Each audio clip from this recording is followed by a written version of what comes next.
الحمدللہ رب العالمین، الصلاۃ والسلام علی سید الانبیاء والمرسلین، اما بعد اعوذ باللہ من الشیطان الرجیم، بسم اللہ الرحمن الرحیم۔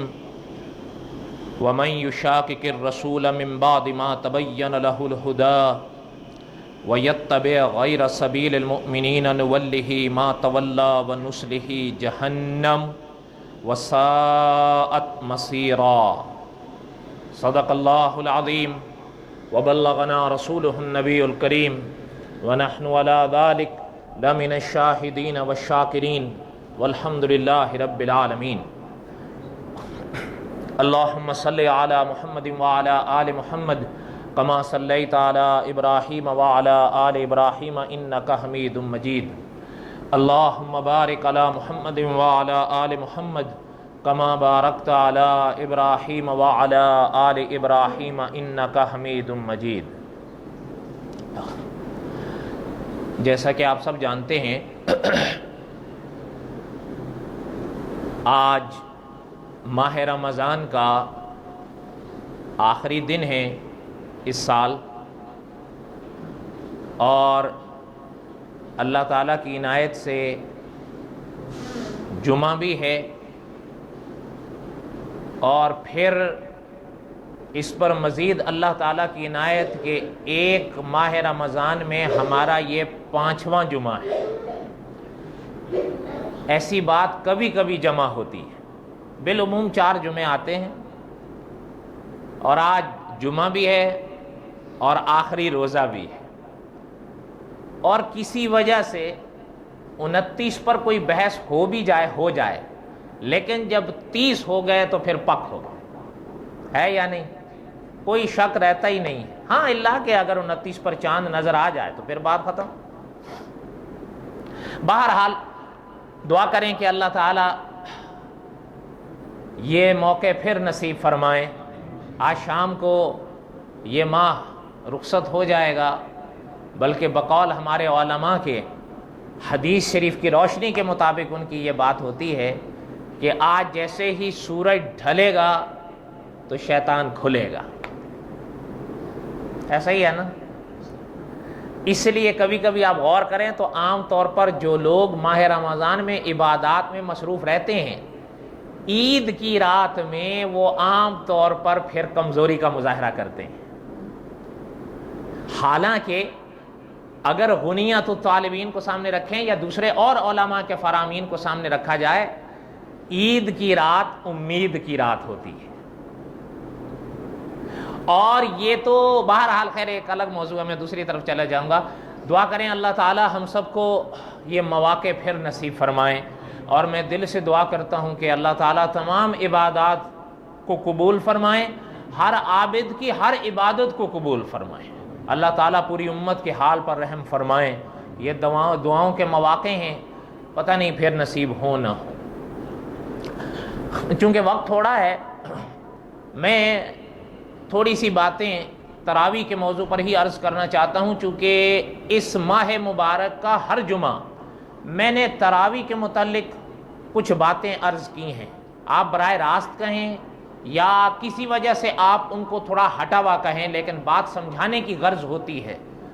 اس لیے کوشش یہی رہی کہ پہلے جمعے سے آج آخری جمعے تک نماز تراویح کے متعلق ہی جس پر علماء کا فتویٰ ہے اس پر بات سمجھائی جائے۔ اچھا، میں ایک بات عرض کروں۔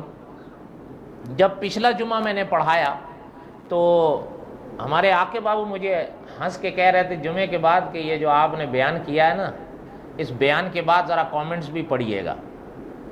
تو ان کی بات تو خیر میں نے سرسری سن لی، لیکن بعد میں جب میں نے پڑھا ان کو تو مجھے بڑی ہنسی آئی ان کی بات کی۔ میں نے تصدیق وہاں پر آنکھوں سے دیکھی اور دیکھی۔ میرے خیال میں کچھ باتیں تو کرنے کی نہیں ہوتی، لیکن کچھ باتیں کہنی ضروری ہوتی ہیں۔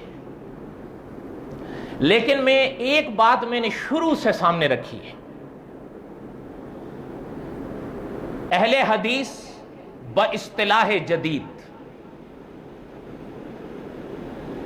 بقول علامہ خالد محمود صاحب دامت برکاتہ، اہل حدیث باصطلاح جدید، جو ہمارے ہاں غیر مقلدین سے مشہور ہے، میں نے کہیں بھی اپنے تراویح کے بیان میں ان کو براہ راست مخاطب نہیں کیا ہے، اور اول سے آخر تک میں نے ایک ہی بات کا لحاظ کیا کہ وہ لوگ جو کہتے کہلواتے اپنے آپ کو حنفی ہیں، لیکن کہیں نماز تراویح کی تعریفیں غلط کر رہے ہیں، اور کہیں کچھ لوگوں کے دیکھا دیکھی 8 پڑھ کر رخصت ہو رہے ہیں، باوجود اس کے کہ وہ اہل حدیث باصطلاح جدید کے باقی مسائل سے واقف نہیں ہیں یا متفق نہیں ہیں، نہ وہ تقلید کے انکاری ہیں، نہ ہی وہ اجماع کے انکاری ہیں، نہ ہی وہ اللہ تعالیٰ رحم فرمائے 3 طلاقوں کو ایک ماننے کے قائل ہیں۔ اس طرح کا کوئی مسئلہ ان میں نہیں ہے، لیکن اس کے باوجود وہ کہتے کہلواتے بھی اپنے آپ کو حنفی ہیں، لیکن وہ اس مسئلے میں آ کر 8 پر رخصت ہوتے ہیں، اور پھر وہ یوں کہتے ہیں کہ جی جائز تو ہے نا۔ میرا تقریباً مخاطب یہی طبقہ رہا، اس لیے یا پھر وہ لوگ جو ینگ جنریشن، چاہے وہ اسکول کے طبقوں میں پڑھے یا یونیورسٹیوں میں یا کسی اور دوروں میں، وہ لوگ یہ کہتے رہے باوجود اس کے کہ اپنے آپ کو احناف کی طرف منسوب کرنے کے، کہ 20 رکعت تراویحوں کا چلو ذکر ہے یا نہیں ہے، اور کہیں کہیں یہ بھی سنائی دیا کہ جی ہے نہیں ہے، اور کہیں کسی نے یہ کہا، چاہے اس نے اپنی نسبت کسی طرف بھی کی، اور یہ کہا کہ 20 کا کوئی ثبوت ہی نہیں ہے۔ چلیں اس کا اپنا مسلک 8 کا ہے یا 2 کا ہے، جو بھی ہے وہ خود جانے، لیکن جب وہ یہ کہے کہ 20 کا کوئی ثبوت ہی نہیں ہے، تو اس کو ہم نے کچھ نہ کچھ بات تھوڑی سی وضاحت کی، یا اپنے اس طبقے کو ہم نے مخاطب کیا۔ اہل حدیث باصطلاح جدید کو میں نے براہ راست نہیں مخاطب کیا، لیکن مجھے یہ بڑی حیرانگی ہے کہ ان کو اتنی تکلیف کیوں ہوئی ہے۔ ان کی تھوڑی سی شاید میں وضاحت آخر میں کہیں ضرورت سمجھوں تو کروں، ورنہ عام طور پر باتیں لوگ لکھتے رہتے ہیں، بھیجتے رہتے ہیں، ہم پڑھتے ہیں، اگر کوئی معقول لگتی ہیں جواب دے دیتے ہیں، ورنہ چھوڑ دیتے ہیں۔ لیکن بہرحال پہلے آپ تھوڑی سی وہ بات سنیں جہاں تک میں نے گزشتہ جمعہ عرض کیا تھا۔ آپ کو یاد ہوگا میں نے کئی باتیں گزشتہ جمعہ شہید ختم نبوت مولانا یوسف لدھیانوی رحمۃ اللہ علیہ کے حوالے سے آپ کو سنائیں، یاد ہے؟ اچھا، اس میں ہم نے کئی باتیں پڑھی، اور وقت کی قلت کے بعد کچھ باتیں رہ گئیں، میں وہ تھوڑی سی سنانا چاہتا ہوں۔ مجھے یقین ہے ساری باتیں آج بھی نہیں سنائی جا سکتی، لیکن تھوڑی سی جتنی مجھ سے ہو سکیں گی، میں کم سے کم وقت میں زیادہ سے زیادہ یہ حوالے بیان کرنے کی کوشش کروں گا۔ 1 کر سکوں، 2 کر سکوں، 3 کر سکوں، جتنا وقت مجھے اجازت دے۔ اتنی تمہید بہت ہے، یہ کہتے ہیں آپ کی تمہید 15 منٹ کی ہوتی ہے، اس لیے میں تھوڑی سی مختصر کر لیتا ہوں۔ اچھا، یہ بھی بڑے وہ کیا کہتے ہیں اپدیشک ہے نا، یعنی مجھے کہیں گے جی آپ یہ بیان کرو، اچھا میں جس مسئلے کو ضرور سمجھوں میں بیان کر دوں، لیکن گالیوں کے لیے صرف میں رہ جاتا ہوں۔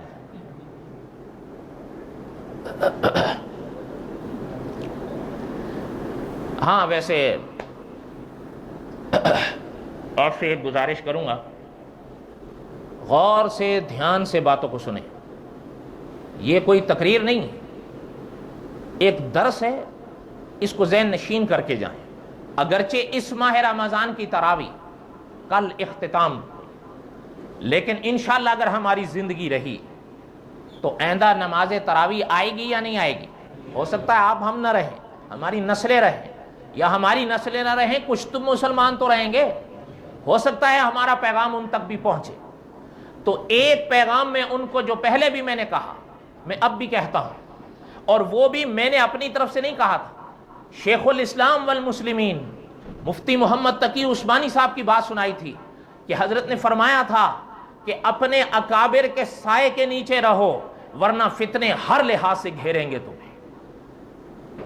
میرے یہ الفاظ کے مخاطب بھی زیادہ وہ ہیں جو اپنے آپ کو حنفی کہتے اور کہلاتے ہیں، اس لیے کہ باقی سے ہمیں کوئی امید نہیں ہے، اس لیے کہ مفتی محمد ساجد قریشی صاحب کے الفاظ کم فہمی کے علاج ہیں، کج فہمی کے کوئی علاج نہیں ہے۔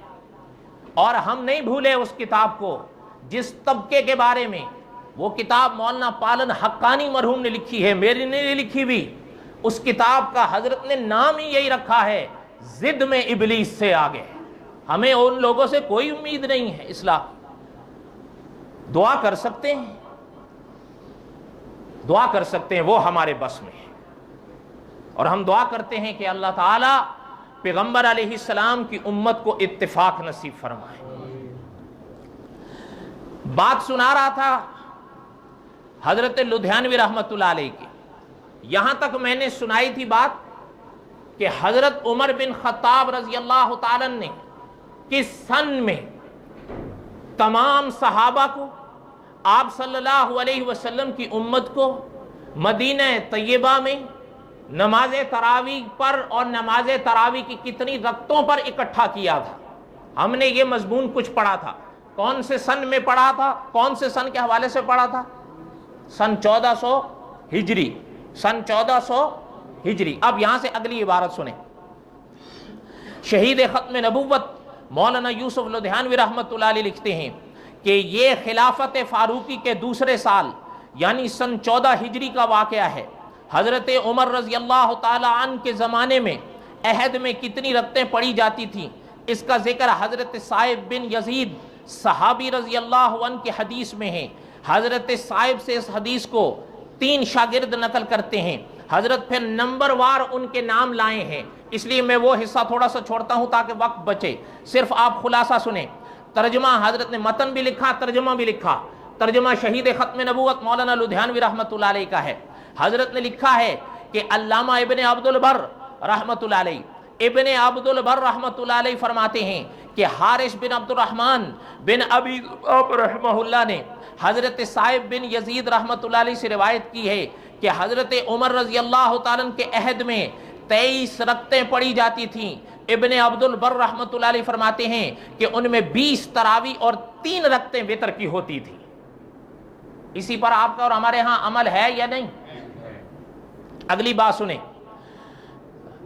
اس کے بعد حضرت نے یہ روایت نمبر 1 لکھی ہے۔ حضرت نے پہلے کیا لکھا تھا کہ اس بات کو کتنے شاگردوں نے بیان کیا، اب اس کے بعد پھر حضرت مزید 2 لائے ہیں، میں ان کو چھوڑتا ہوں، خلاصہ تقریباً یہی ہے، اس لیے میں اس کو آگے والی عبارت چھوڑتا ہوں تاکہ تھوڑا سا وقت بچ جائے۔ آگے سنیں۔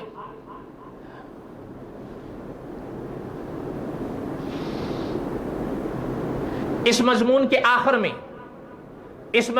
آخر میں شہید ختم نبوت مولانا لدھیانوی رحمۃ اللہ علیہ امام ترمذی رحمۃ اللہ علیہ کے کچھ فرمان لائے ہیں، وہ بھی میں سنانا چاہتا ہوں۔